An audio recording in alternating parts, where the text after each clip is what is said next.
اس دن سے ایک ہی بات بار بار کہتا رہا کہ پاکستان میں جب تک صاف اور شفاف الیکشن نہیں ہوں گے ہم مزید ہمارا ملک ایک دلدل میں پھنستا جائے گا۔ اس سے پہلے بھی جب سازش ہو رہی تھی ہماری گورنمنٹ گرانے کی، تو اس وقت جو آرمی چیف تھے اس کو میں نے سمجھایا کہ جب بھی آپ نے سیاسی استحکام ختم کیا، ایک گورنمنٹ گرا کے جب پولیٹیکل انسٹیبلٹی، جیسی گورنمنٹ گرے گی پولیٹیکل اسٹیبلٹی آئے گی، میں تب کہا کہ آپ کوئی بھی، اور خاص طور پہ یہ لوگ جن کو میں 30 سال سے جانتا ہوں، معیشت کو نہیں سنبھال سکیں گے۔ اور شوکت ترین کو بھی بھیجا، سمجھانے کی کوشش کی کہ کدھر پاکستان کھڑا ہے، دنیا کا کیا ماحول ہے۔ یوکرین کی جنگ شروع ہو چکی تھی، کموڈٹی سپر سائیکل، قیمتیں اوپر چلی گئی تھی دنیا میں۔ تو جو ہمارے لیے مشکلات تھیں، وہ مشکلات بڑھنی تھی جیسے ہی ایک حکومت کو ہٹاتے اور سیاسی استحکام ختم ہوتا۔ تو میں نے اپنی پوری کوشش کی، اپنی گورنمنٹ بھی میں نے ڈیزالو کر دی۔ لوگوں کو یہ یاد نہیں کہ اپریل کے پہلے ہفتے میں نے اپنی گورنمنٹ ڈیزالو کر دی تھی۔ میں نے کہا الیکشنز کرواؤ۔ سپریم کورٹ میں چلے گئے، ہمیں شکست ہو گئی، ہم نے قبول کر لی۔ ہم ان کی طرح روتے نہیں ہیں، جب سپریم کورٹ کا فیصلہ ہوا ہم نے قبول کر لیا، ہماری گورنمنٹ چلی گئی۔ اس کے بعد میں بار بار یہ کہتا رہا کہ جب تک آپ اس ملک میں الیکشن نہیں کروائیں گے، سیاسی طور پہ ملک سٹیبل نہیں ہوگا، اور اگر سیاسی طور پہ سٹیبل نہیں ہوگا تو معاشی بھی استحکام نہیں آئے گا۔ اور جیسے جیسے ہماری معیشت نیچے جاتی رہی، میں بار بار طوطے کی طرح یہ کہتا رہا کہ یہ الیکشنز کرواؤ۔ لیکن مسئلہ یہ آ گیا کہ یہ جو پی ڈی ایم کی پارٹیز تھیں، یہ بھی اور جو ان کے پیچھے ہینڈلرز تھے، دونوں ڈر گئے الیکشنز کروانے سے۔ اور وہ الیکشنز اس لیے نہیں کروا رہے تھے کہ جیسے جیسے عوام کھڑی ہوتی گئی تحریک انصاف کے ساتھ، اس گورنمنٹ کے ساتھ، یعنی کبھی بھی پاکستان کی تاریخ میں ایک گورنمنٹ گرائی گئی ہو، کبھی عوام اس کے لیے نہیں نکلی۔ یعنی ہماری میں ساری تاریخ جانتا ہوں، میں تقریباً جس طرح پاکستان کے ساتھ بڑا ہوں، جب مارشل لاء بھی لگتا تھا تو لوگ آ کے مٹھائیاں بانٹتے تھے۔ جو بھی گورنمنٹ 90 کی دہائی میں گرتی تھی لوگ مٹھائیاں بانٹتے تھے۔ تو یہ پہلی دفعہ ہوا کہ پبلک سڑکوں پہ آ گئی، لاکھوں لوگ سڑکوں کے اوپر آئے اور انہوں نے کہا کہ یہ ہم مانتے نہیں، یہ جو سازش کر کے رجیم چینج کیا گیا۔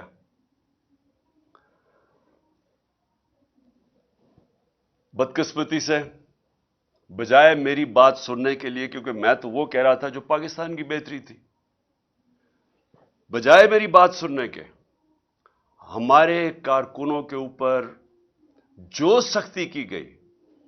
میں جنرل مشرف کے مارشل لاء کے اندر اپوزیشن میں تھا، مجھے جنرل مشرف کے مارشل لاء میں جیل میں گیا۔ میں آج آپ سب کے سامنے کہتا ہوں کہ کبھی میں نے اس ملک کی تاریخ میں اس طرح کی سختی نہیں دیکھی جو انہوں نے ہمارے پہ کی۔ کارکنوں کو جیلوں میں ڈالا۔ 25 مئی کو میں بار بار کہتا ہوں جو ظلم کیا انہوں نے، لوگوں کے گھر 3 بجے لوگوں کے گھروں میں گھس کے، نہ چادر نہ چار دیواری، لوگوں کو اٹھا کے لے گئے۔ کبھی ایسے نہیں ہوا پاکستان میں۔ ہمارے خلاف 3 لانگ مارچز ہوئی، کتنی ایف آئی آر کاٹی اور کس کو کون سا پولیس ایکشن لیا، کتنی ٹیئر گیسنگ ہوئی۔ لیکن 25 مئی کو جو انہوں نے ہمارے سے کیا، اور اس کے بعد مسلسل کرتے رہے، ایف آئی آرز کے اوپر ایف آئی آرز کاٹتے گئے میرے کارکنوں پہ، لوگوں کو جیلوں میں ڈالا، پھر وہ نکلے، پھر کچہریوں میں چکر لگائے، ہراساں کیا گیا۔ میرے اوپر اب تک 74 ایف آئی آر کٹ چکی ہیں۔ کتنی دفعہ میں کچہریوں میں پھرا ہوا ہوں اور بیلیں کرواتا پھرا ہوں، صرف اور صرف ہمیں دبانے کے لیے کہ ہم شاید ڈر جائیں گے، ہم گھبرا جائیں گے، ہم دل برداشتہ ہو جائیں گے۔ صحافیوں سے جو کیا گیا، کبھی پاکستان میں اس طرح اور صحافیوں سے کن سے کیا گیا؟ وہ صحافی جن کی اس معاشرے کے اندر ایک پہچان تھی، کریڈیبلٹی تھی، محب وطن تھے، ان صحافیوں سے جو انہوں نے کیا. اور یہ قوم کبھی نہیں بھولے گی جو ارشد شریف سے کیا. کبھی نہ میں بھولوں گا یا قوم بھولے گی کہ ایک ایسا آدمی جس کی کوئی قیمت نہیں تھی ضمیر کی، محب وطن پاکستانی، اس سے جو کیا گیا یہ قوم ہمیشہ یاد رکھے گی. اس کے علاوہ اعظم سواتی، شہباز گل، ہمارے لوگوں کو جو انہوں نے پکڑ کے تشدد کیا، کسٹوڈیل ٹارچر کی گئی، اور ان سے جو ان کے سامنے جو ان کی ننگا کر کے تشدد کر کے ان کی ویڈیوز بنائی گئی. اعظم سواتی کی ویڈیو ہمارے ایم پی کو دکھائی گئی جس کو کہہ رہے تھے کہ نون لیگ میں چلے جاؤ، عمران خان پہ کاٹا مار دیا ہے. اس کو اس کا تشدد کرتے ہوئے اعظم سواتی کی ویڈیو دکھائی گئی. پھر جو نیچے گرے ہیں یہ لوگ، جو گندی ویڈیوز، جو آڈیو لیکس، جو اعظم سواتی کے گھر ان کی بیوی کو اور بیٹی کو جو ویڈیو، گندی ویڈیو بھیجی گئی، کبھی اس ملک میں ایسے نہیں ہوا. اور پھر سلمان فاروقی، اس کو پکڑ کے ننگا کر کے اس کو مارا گیا، اس کو دھمکایا گیا. سوشل میڈیا کے بچوں سے چونکہ 17-18 سال کے بچوں کو پکڑ کے انہوں نے اٹھا کے لے گیا، ان کو مار دھاڑ کے ڈرا دھمکا کے گھر واپس بھیجا گیا. ایسے کبھی نہیں ہوا پاکستان میں. تو کوشش یہ کی گئی کہ ظلم اور خوف پھیلا کے، تو یہ جو ایک تحریک انصاف کے ساتھ قوم جڑ گئی تھی، کسی طرح تحریک انصاف کو ختم کیا جائے. تو میں اس لیے بھی آج اپنے کارکنوں کو خاص طور پہ مبارک دے رہا ہوں کہ جس طرح میرے لوگ کھڑے ہوئے، ہر چیز برداشت کی. یہ جو ہم نے جیل بھرو تحریک شروع کی، وہ جب انہوں نے شروع میں لوگوں کو جیل میں جو ہمارے لوگوں نے گرفتاریاں دی، ہمارے لیڈرز نے دی، ان کو بھی میں خراج تحسین پیش کرتا ہوں. انہوں نے سب سے پہلے آگے، سب سے پہلے وہ ہوئے. تو تحریک بڑھتی جا رہی تھی. جس طرح تحریک بڑھ رہی تھی، گجرانوالہ، سرگودا، سائبال، اور زیادہ لوگوں نے گرفتاریاں دے رہی ہیں. پنڈی لوگ سامنے آ گئے. پشاور میں اتنی پبلک نکلائی، وہ پولیس گرفتاری نہ ان کو کرے. بڑھتی جا رہی تھی. اس سے کیا چیز ثابت ہوئی کہ یہ جو 11 مہینے میں ظلم کیا اور پھر ہمارے جو لوگوں کو جیلوں میں ڈالا، یہ جو جیل بھرو تحریک میں، ان کے اوپر خاص ظلم کیا گیا. ان کو مجرموں کی طرح رکھا گیا. جو میں ابھی کہانیاں سن رہا ہوں اپنے لوگوں سے، اپنے لیڈر سے، اپنے کارکنوں سے، خاص طور پہ ان کو، یعنی جس طرح کوئی فیصلہ کر کے کہ جناب یہ ہمارے کوئی دشمن ہے، وہ کیا گیا ان سے. کوئی پولیٹیکل پرزنر سے یہ حرکتیں نہیں کرتی جو انہوں نے جیلوں میں کی. میرے اوپر قاتلانہ حملہ ہوا. میں 2 مہینے پہلے سے بتا رہا تھا کہ یہ کرنے والے ہیں. مجھے پتا تھا کون ہے، مجھے اب بھی پتا کون ہے. وہ لوگ جو طاقت میں بیٹھے ہوئے ہیں اس وقت، پرائم منسٹر، انٹیریئر منسٹر، ہماری ایجنسیز کا سب سے اس وقت جو خوفناک آدمی ہے، ظالم آدمی ہے، انہوں نے پلان کر کے مجھے قتل کرنے کی کوشش کی. لیکن ایک پلان انسان بناتا ہے، ایک اللہ بناتا ہے. اس کا میں شکر ادا کرتا ہوں کہ آج تحریک انصاف ادھر پہنچ گئی ہے. اور میں پھر سے کہتا ہوں کہ میں نے ساری پاکستان کی سیاست 70 سال جیسے مجھے ہوش آئی ہے تب سے دیکھ رہا ہوں. کبھی پاکستان کی تاریخ میں کسی جماعت کو اللہ نے وہ عزت دی جو آج تحریک انصاف کو دی ہے. 37 بائی الیکشن ہوئے، 37 بائی الیکشن. ساری جماعتیں ایک طرف، الیکشن کمیشن ان کی مدد کرنے آئی، انتظامیہ نے ان کی مدد کی، اور جو اپنے آپ کو نیوٹرلز کہتے تھے وہ ان کے ساتھ کھڑے ہوئے. اس کے باوجود 37 بائی الیکشنز میں سے 30 بائی الیکشن تحریک انصاف جیتی. یہ جو ابھی جام پور میں الیکشن ہوا، وہ علاقہ جدھر دیہاتی لوگ دیہاتوں میں رہتے ہیں ان کو پورا ڈرایا گیا، پوری طرح ایجنسیز نے زور لگایا، پوری طرح انہوں نے انتظامیہ نے خوف کی فضا بنائی، ڈرایا دھمکایا۔ تو جائے پوچھے ذرا جام پور میں ہوا کیا؟ ساری پارٹیز کے ووٹ ان سے اکیلی محسن لغاری تحریک انصاف کے کینڈیڈیٹ کی زیادہ ووٹس تھی، جو جنرل الیکشن میں ووٹ پڑی اس سے بھی زیادہ پڑ گئی۔ اس سے اور زیادہ خوف زدہ تھے، اور انہوں نے پوری کوشش کی کہ کسی طرح جو آئین کے اندر 90 دن کا الیکشن کا لکھا ہوا ہے کہ جیسے ہی پروونشل اسمبلیز ڈیزالو ہونی تھی تو 90 دن کے اندر الیکشن ہونا تھا۔ گورنرز ان کے انہوں نے نہیں الیکشن کی ڈیٹ دی، الیکشن کمیشن اس نے نہیں ڈیٹ دی۔ آخر میں سپریم کورٹ نے پھر اس کے اوپر ایکشن لیا، اور آج ساری قوم سپریم کورٹ کا شکر گزار ہے کہ آپ نے اس ملک کے آئین کی حفاظت کی، اور آپ نے ملک کو الیکشن کی طرف لگایا جو ایک ہی طریقہ ہے۔ اگر پاکستان کو اس دلدل سے نکالنا ہے، ایک ہی طریقہ ہے الیکشنز، جو میں پھر سے 11 مہینے سے لگا ہوا ہوں کہنے ہیں کہ اس کے علاوہ جو بھی آپ کچھ کریں گے مزید دلدل میں پھنستا جائے گا ہمارا ملک۔ اور آج حالات کیا ہیں؟ آج اگر پاکستان کے آپ حالات دیکھیں تو دشمن بھی ملک سے وہ نہ کرے جو ان ساری جماعتوں نے مل کے کیا۔ صرف ان کا مقصد تھا کہ ان کو جو کرپشن کے کیسز تھے ان کے اوپر وہ معاف کروانے تھے، آتے ساتھ ہی اپنے کرپشن کے کیسز معاف کروا لیے۔ 1100 ارب روپیہ 1100 ارب روپے کے کرپشن کے کیسز معاف کروا لیے۔ میں پھر سے آپ کو بتاؤں کہ ہمارے 3.5 سال میں 480 ارب روپیہ نیب نے ریکور کیا تھا۔ پاکستان کی تاریخ میں سب سے زیادہ پیسہ نیب نے ہمارے دور میں ریکور کیا تھا، 480 ارب روپیہ۔ 1100 ارب روپیہ اور ریکور ہونا تھا۔ انہوں نے اسمبلی میں آئے اور صرف پہلے آتے ساتھ ہی کام کیا، اس کی نیب کے قانون چینج کیا، امینڈ کیا، نیب کو ختم کیا۔ صرف اب نیب کا کام رہ گیا کہ انتقامی کارروائی اپوزیشن پہ کرے، اور نیب اب کوئی وہ جو پیسہ، جو اتنا پیسہ اس ملک کا چوری ہو واپس آنا تھا، وہ انہوں نے ہضم کر لیا۔ لیکن انہوں نے جو ملک کے ساتھ کیا ہے، اور اسی لیے یہ سب الیکشن سے ڈر رہے ہیں۔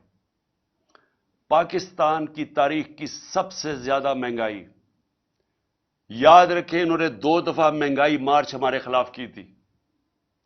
آج پاکستان کی تاریخ کی سب سے زیادہ مہنگائی ہے۔ جو ہم چھوڑ کے گئے تھے پچھلی اپریل میں، اس کے مقابلے میں جو آج انہوں نے جو پاکستان سے کیا ہے، میں پھر سے کہتا ہوں یہ کوئی دشمن بھی نہیں کر سکتا تھا اس ملک کے ساتھ۔ سب سے زیادہ پہلے میں مہنگائی کے اوپر میں اس لیے یاد کرانا چاہتا ہوں کہ گھروں کے اندر ہماری مائیں بہنیں وہ سب دیکھ رہی ہیں کہ کیا ہو رہا ہے۔ ان کو پتا ہے کہ جو کھانے، بنیادی چیزوں کی میں بات کر رہا ہوں، میں تو اور گاڑیوں کی اور بڑی چیزوں کی بات نہیں کر رہا جو ایئر لائن ٹکٹ مہنگے ہوئے، میں تو بات کر رہا ہوں جو عام گھر کے اندر آج چیزیں استعمال ہوتی ہیں، اس میں جو مہنگائی آئی ہے یہ اس ملک کی تاریخ میں نہیں آئی۔ یہ ذرا موٹی موٹی چیز ہے کہ ایک عام گھر کے اندر اپنے اگر فیملی ہے، میرے بچے ہیں، تو میں کیا، مجھے انڈے چاہیے، 135 سے انڈوں کی قیمت گئی ہے 246۔ دودھ، اب دودھ استعمال ہوتا ہے۔ دودھ ایک ایسی چیز ہے جو کہ بچوں کے لیے استعمال کرنا چاہیے۔ دودھ کے اندر جب سے یہ آئے ہیں اس کا گیا ہے 116 سے 116 روپے لیٹر سے کیا ہے 156 روپے لیٹر۔